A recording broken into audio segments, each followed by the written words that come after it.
My group is doing the Chinese Opera Theater, and I am doing the performance part. Theater of China has a long and complex history. A traditional Chinese theater, generally in the form of Chinese opera, is musical in nature. Chinese theater can trace its origin back to the millennial or ancient China, but the Chinese opera started to develop in the 12th century.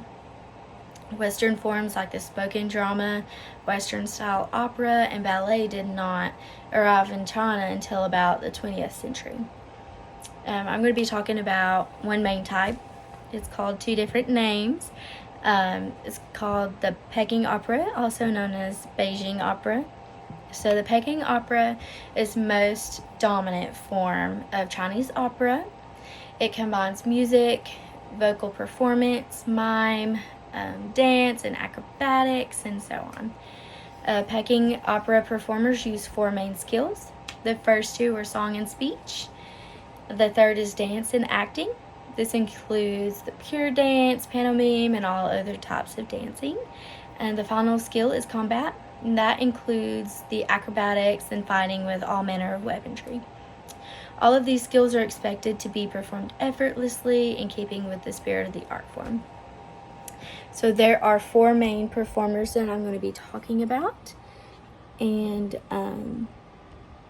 I'll go a little more in depth with those in just a minute. So here are the performers. The Shang is over here. That's the gentlemen. The Don is the women. The Jing are the rough men. They're usually older, more aggressive. And the Chow are the clowns. So there's a very big difference in the gentlemen right here, and then the rough men, which is right here. There's, you can see with the face paint, he looks mean and aggressive, and the other one is not. So of course the Don were women, so it's a female role. They were originally divided into subtypes. So if you were older women, married women, young women, unmarried women, like they had different categories for you. The Jing, that says Jing. Yes, so the Jing is the male with the painted face. He is rough in character. He can play primary or secondary roles. So he's usually like a forceful character. He's got a strong voice, and he's got to be able to exaggerate the gestures. So usually pretty aggressive. The Shang is a role for the respectable males. So they're scholars, nobles, head of households. They can be portrayed by either male actors or actresses, is what they had said. So they have subtypes, so that can be the older gentleman versus the younger gentleman, like those kinds of subtypes. And then you have the Chow, which is the clown. So they usually play secondary roles. They're classified as a minor role. So it actually said that the name of the role is a homophone of the Mandarin Chinese word Chow. And that meant ugly. So it's pretty much like the clowns are ugly. That's why they put on all this face paint to make them look funny and silly. So with the clowns or the Chows, so you'll usually see the face paint with a small patch of like white chalk around the nose, and stuff like that. So the next little slide that I have is it similar to our performances today? If not, what did it look like? So here's my PowerPoint. So I think that it is similar, although evolving. So with the theater, it used to be so simple, but over time they have added things. So like say it used to be just song and singing and a little bit of dancing. Well, they have added in like martial arts, acrobatics, costume, makeup, literary art forms. The vast majority of Chinese opera are set in China before the 17th century. So very similar stories, because even if it's traditional or newly written, everything is written like before the 17th century. So storylines are similar. It's just what they've added in, like the costumes and the makeup and all the extra stuff that is new, and not from the beginning. So like singing and dancing were performed at the Chinese court as early as the Zhou dynasty, but drama had not been yet developed. So that also includes like sword swallowing, fire eating, juggling, acrobatics. All that stuff had been added since the beginning of the theater. So just like they've added in puppets, these evolved into glove and stick puppets. I guess they just like put them on the hand, the puppets on the hand, and made them talk like that. And now they can put them on sticks and make them act without like touching and like opening the mouths with their hands. Another big change is that male actors used to be all that was allowed in the theater. So you never saw a woman act, you wouldn't see a woman on stage, and you could hardly find a woman in the theater. And now you can have women actors. Women can be on stage, and they can even actually impersonate male roles now. So I thought that was a very big change from then to now. So my next question is, how many performances are in a show? So I do have a little picture to show you. Here's a show with all the people on stage.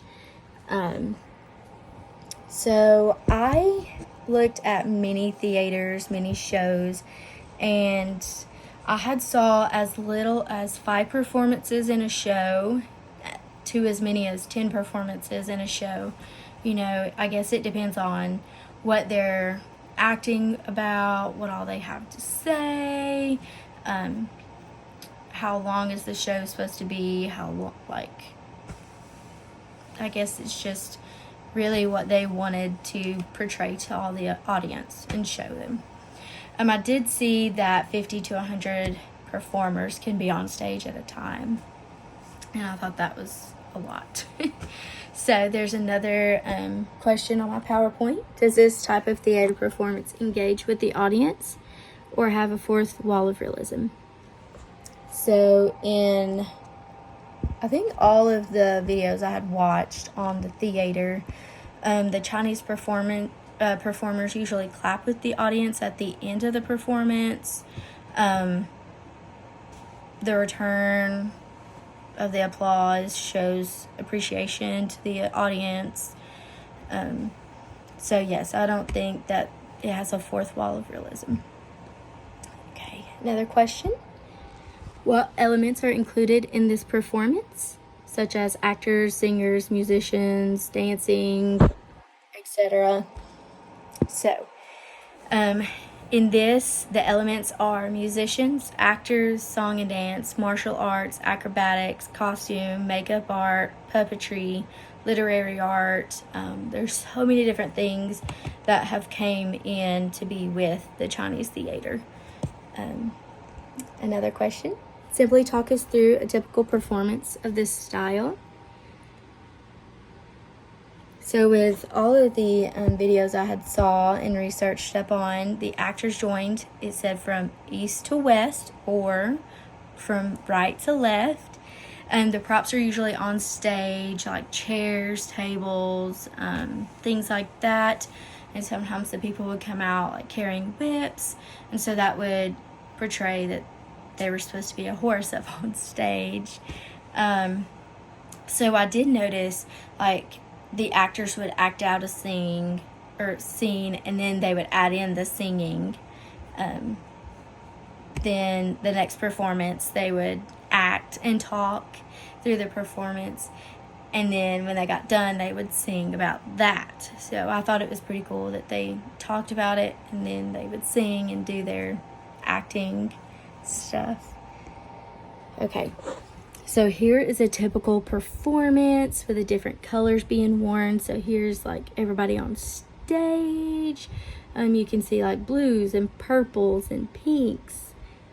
And so each one of those colors means something different. That's just a little fun fact. All the different performances. So theater conventions, also traditional modes of conduct. Just that PowerPoint. So Chinese operas are usually based on historical, mythical events that have happened. And so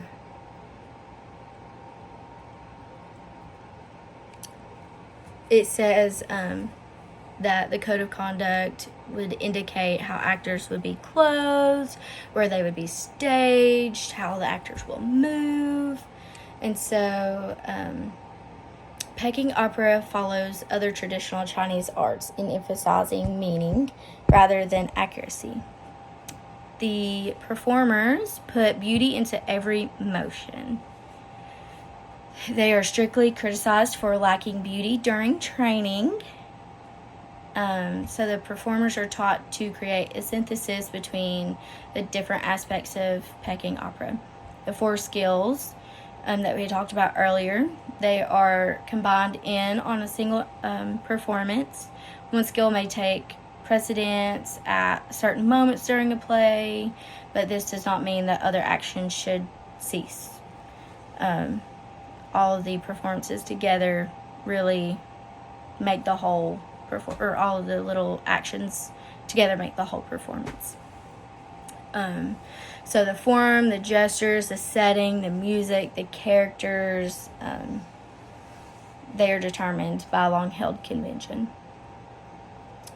So, for example, walking in a large circle, you just keep walking around and around and around. That symbolizes an important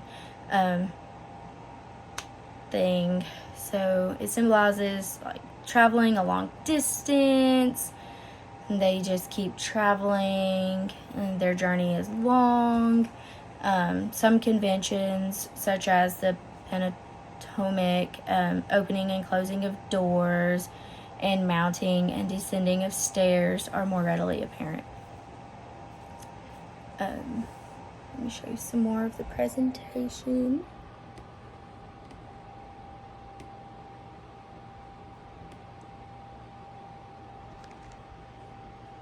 Sorry.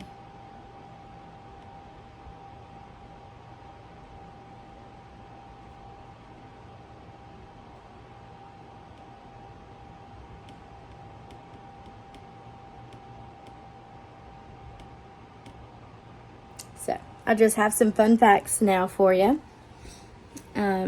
So this is about the face paint. Each color represents something different. So they would come in with their face painted or different colored costumes. So red is like bravery, loyalty. Black is vulgar, rude. White can be like cunning. So yellow can mean evil, clever. They have different colors for everything. And then so also there's some instruments. So they had wind is string and wind instruments. And then wu is the percussion instruments. So percussion can be like the drums and stuff like that.